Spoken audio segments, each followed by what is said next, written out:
decided to get brakes and rotors, not calipers, just brake pads and rotors and brake fluid. So now I'm going to do an unboxing of each, and then I will follow up with the installation video.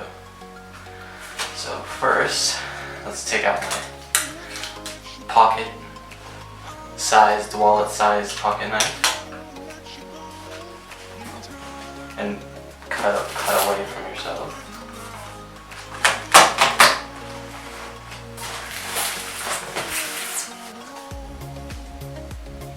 And maybe use the sharp end of the knife.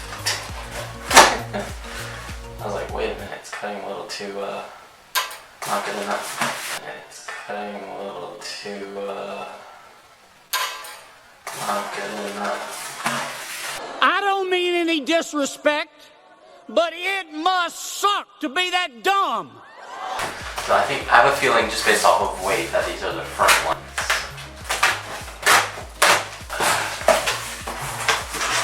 And we'll find out.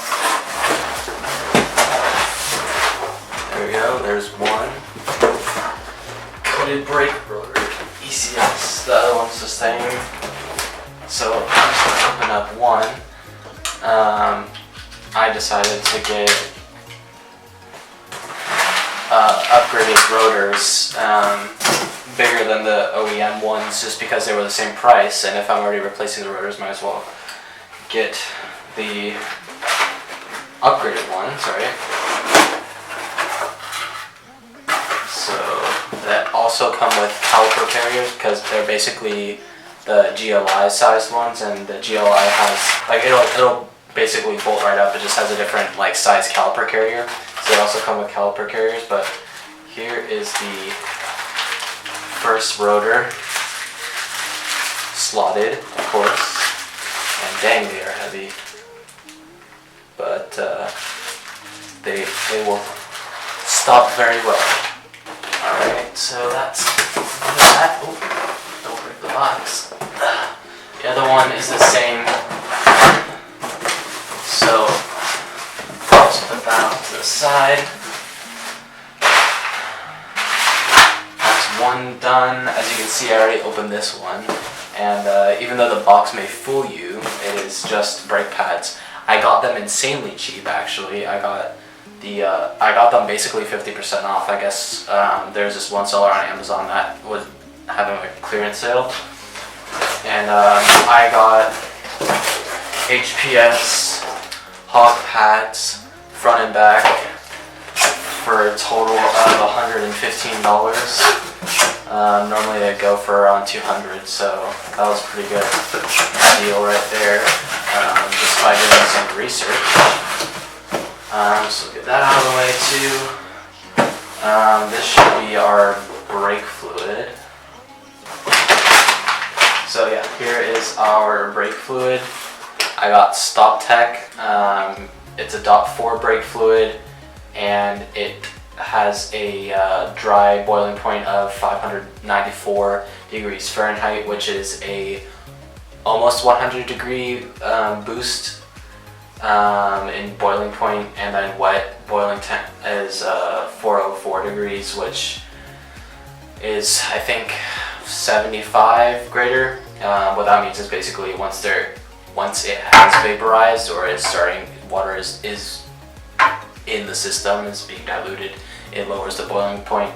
So basically, if there is water in the system, that would be the like diluted threshold. So yeah, I got 3 of those, so I could do a complete flush. Although I got 3, and that's all 3 of them there, so we'll see what the other ones are. I still have rear brake rotors and caliper carriers, so these are probably the caliper carriers then, I'm guessing. We'll see. Again, use the correct way of the knife. Okay, yeah, these are the caliper carriers for the front. So that should be pretty easy then.